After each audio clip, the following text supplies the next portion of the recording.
'cause my defenses are down. Hey everybody, it's a stormy Thursday afternoon,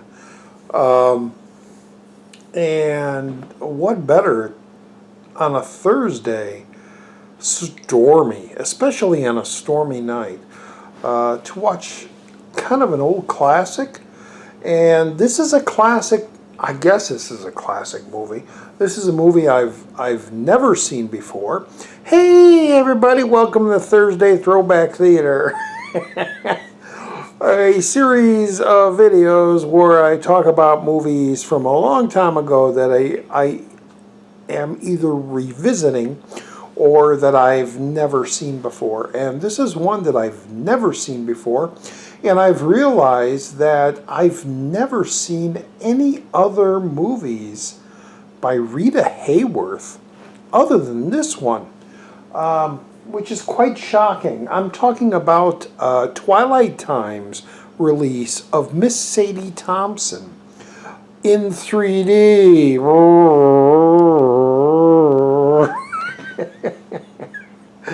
I love 3D movies, man. Well, you know all that. But I got the Twilight Time edition, and I'm looking at the menu screen, and it looks like there's a Marine biting her boob. Hold on, let me show you. There we go. Look at that. Does that look like he's biting her boob?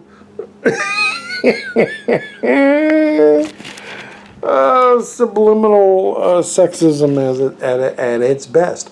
All right. I made a bunch of notes here. Rita Hayworth, yeah, I've never seen any of her movies. There's only one that I know that I have watched that she was in, and that's a Blondie movie. I'm a big Blondie fan. Penny Singleton, Arthur Lake. I love those movies. There's like 30 of them. They're like 28, 29, maybe 30 of them. And I would love somebody to release, even on DVD. I don't believe they're on DVD at all, in like a box set with all the movies. And they're relatively short. They run from like an hour to an hour 15 each movie. But I love them. And there was one movie that, one of the early ones, I think it's called Blondie on a Budget, where Rita Hayworth joins in, and she gets real jealous and thinks that Dagwood's having an affair with Rita Hayworth. But I knew of Rita Hayworth not only from the Stephen King story that precursored Shawshank Redemption, but I just knew she was the pinup girl from World War II. And never heard of Miss Sadie Thompson, to be totally honest with you.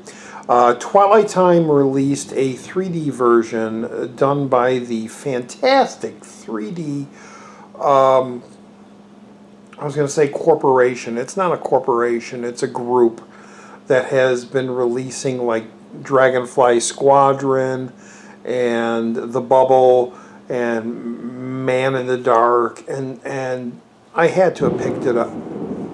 It's storming out. Did you hear that thunder? I don't know if you did.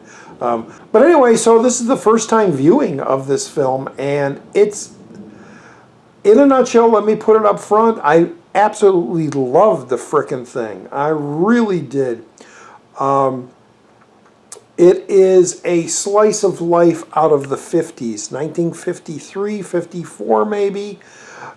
After World War II, Marines are on an island, and they're stationed there, which also reminds me of my dad.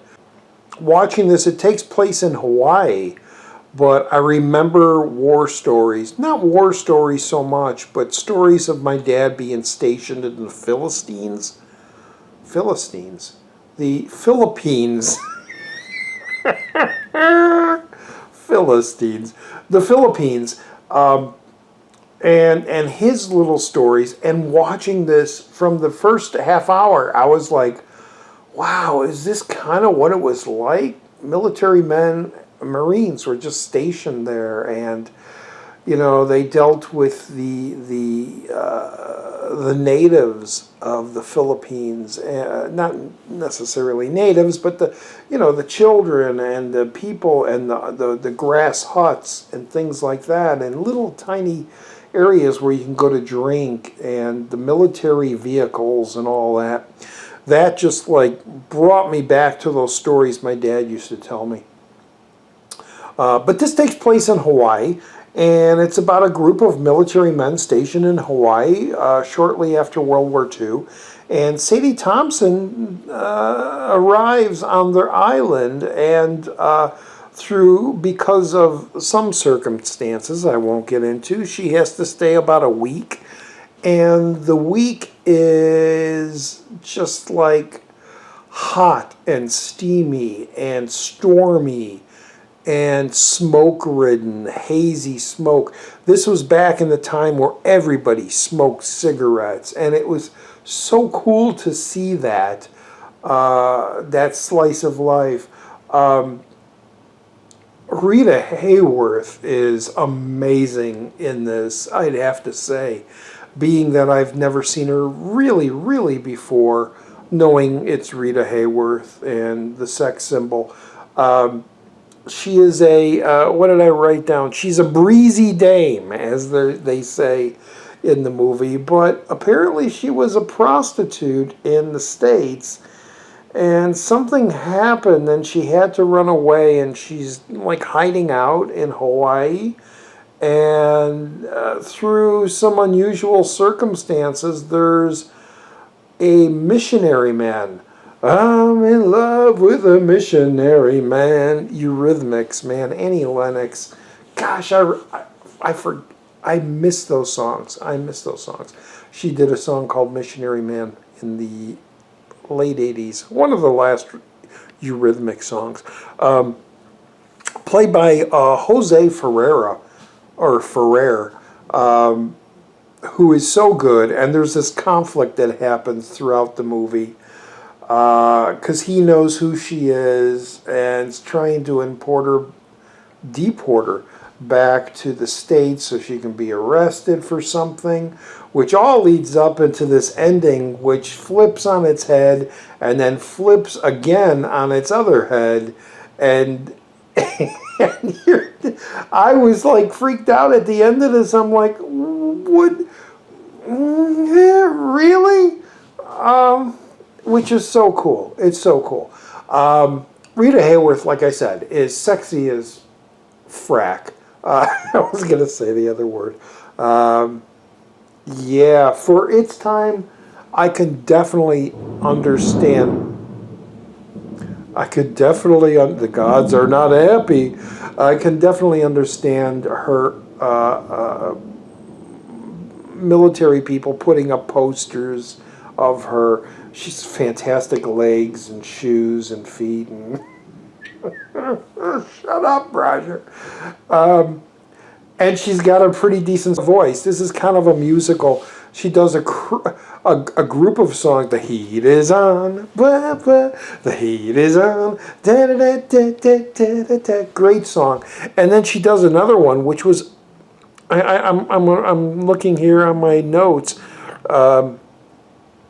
That was nominated, I believe it won Best Song, Blue Pacific Blues, which, yeah, that scene alone where she's singing that song and holding the beer bottle is freaking fantastic. I can totally understand why it won Best Academy Award song for that year, if it did. I'm believing it did. Anyway, Rita Hayworth, Jose Ferrer, Charles Bronson's in this movie. Charles Buczynski, in his Buczynski name, like when he was in House of Wax. He's in this thing.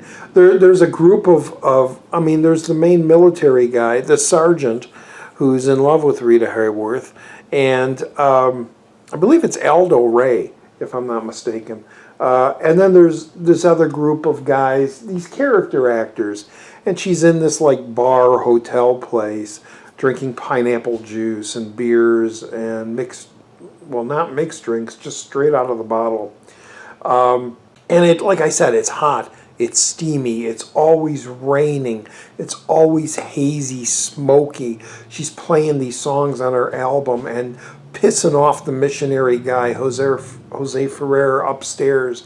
And like I said, they come to terms and things happen near the end, which I'm not going to get into.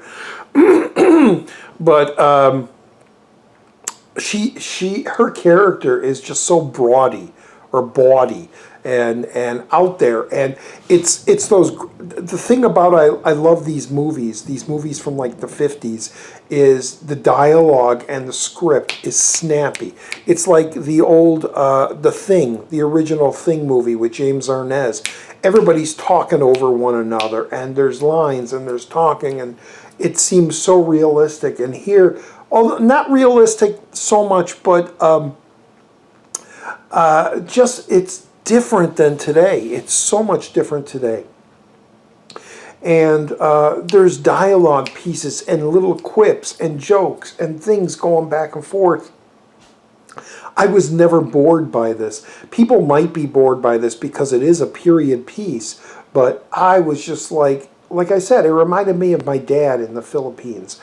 I think that's about all. I'm glancing at my notes. There's nothing really else in my notes other than, the 3D. God bless you, Twilight Time, for releasing the 3D version of this. And I believe it does gestate from the 3D film archives.